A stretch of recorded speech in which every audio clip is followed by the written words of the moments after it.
You think that you've seen everything in football and then the Premier League serves up another weekend of chaos, goals, red card drama. This league never sleeps. And trust me, this weekend had everything. My name is Hitesh and you're watching Sultan of Soccer, the home for bias, banter and breakdowns. I've got 3 huge matches to dive deep into: Arsenal vs City, United vs Chelsea, Liverpool vs Everton, plus a full roundup of the rest of the league. So let's dive deep into it. Let's get into the big one straight away. Arsenal vs City at the Emirates. I have to be honest, when I looked at the lineup today, I almost spilled my chai. Mikel, really? This lineup at the Emirates against City? Emirates wasn't built to play pure football. In the first half, we did see that Arsenal clearly lacked that creative spark. The midfield was not existent, the attack was toothless. And I have to say, this whole experiment of Mikel Merino as an attacking player needs to stop. He looked absolutely horrendous in that midfield. Couldn't string passes together and gave up ball in pretty critical position more than one time in the first half.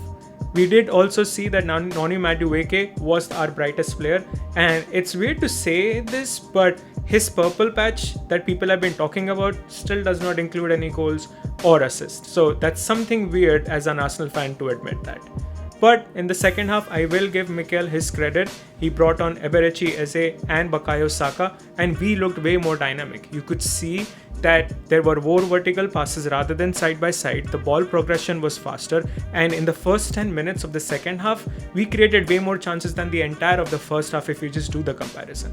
All this possession was good, but again, if there's no penetration, that position is basically useless. But credit to again Eberechi Eze to make that long ball pass to Gabriel Martinelli. Martinelli again with a really good finish. He lobbed the ball over Donnarumma's head, and finally Arsenal were able to equalize. But again, I do want to emphasize that this clearly showed that Mikel Arteta's side choices needs to improve.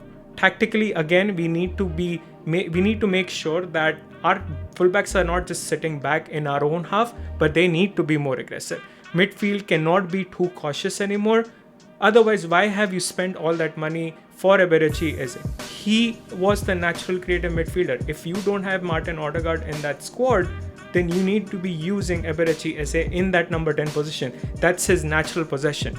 Again, and I feel at this point, Arteta needs to be bolder. Otherwise, we're just going to be Atletico Madrid 2.0. The next big one was at Old Trafford, Manchester United versus Chelsea, also known as the banter derby. This match had red cards flying like confetti, and it was almost like watching a rugby match at times. Manchester United, I don't know how, but somehow have this habit of no matter how bad they are, how bad their backs are against the wall, but somehow turn up against Chelsea. And fun fact, Chelsea have not won at Old Trafford since 2013, so that's 12 wrong years at this point. To talk about the match, United won courtesy of goals from Bruno Fernandes and Casemiro. Chelsea were able to pull one back, credit to Trevor Chalobah, but it was little too late to get any kind of result. In the match early on, Chelsea got their keeper sent off. I think I agree with the wider football community.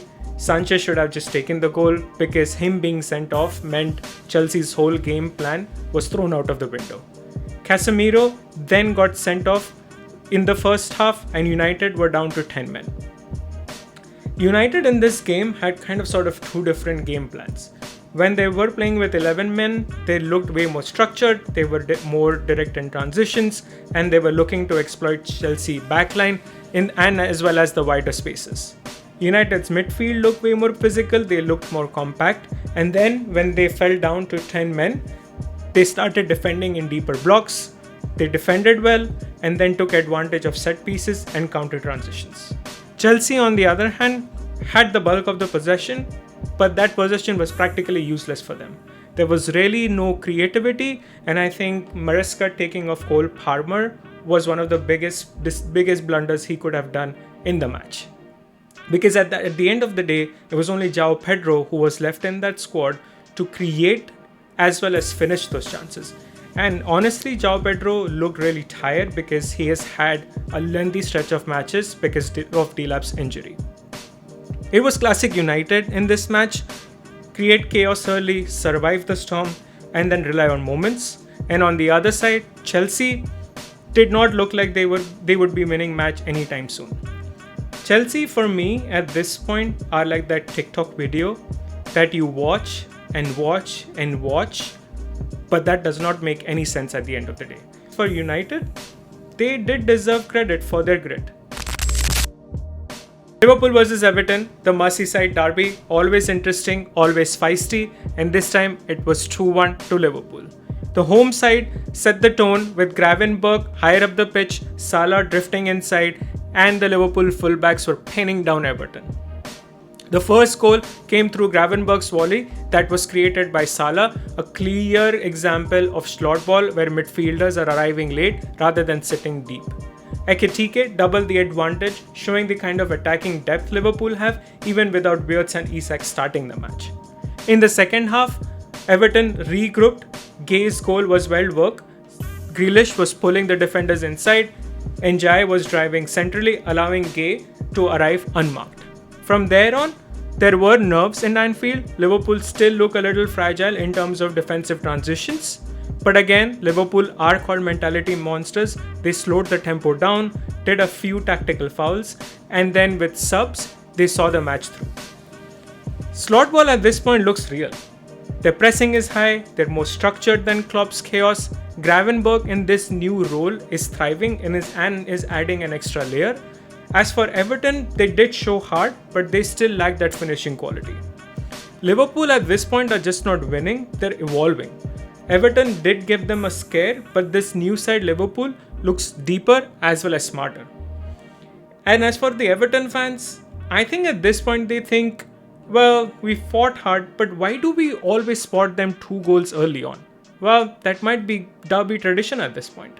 And here's the breakdown of the rest of the Premier League matches this weekend. Some were quiet, some were chaotic, but all adding to the story of the Premier League this weekend. Newcastle versus Bournemouth. Newcastle continued their winless run, full of possession but lacking punch. Bournemouth disciplined with low block. Aston Villa versus Sunderland. Villa finally managed to score a goal via Matthew Cash, but playing with 10 men and still dropped points. Sunderland showed the grit. Brighton versus Tottenham. Spurs come back from 2-0 down. Own goal by Van Hecker rescued points. This continued the entertainment factor in the Premier League this weekend. Crystal Palace versus West Ham was 2-1. Palace caused the trouble to Potter's side. Tight win adds pressure to West Ham season. At this point, Graham Potter looks like a dead man walking to me. Leeds versus Wolves. Leeds break out of their slump. Wolves still hunting for form at this point. And Burnley versus Forest was 1-1. Closed and cagey affair. Burnley showed fight. Forest maybe ghost of chances missed at this point. And that's a wrap of the whole Premier League weekend.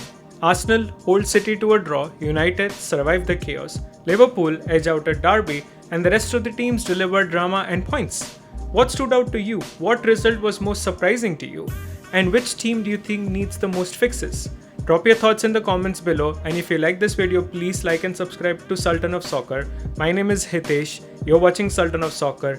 Please take care of yourself and your loved ones, and I'll see you in the next video.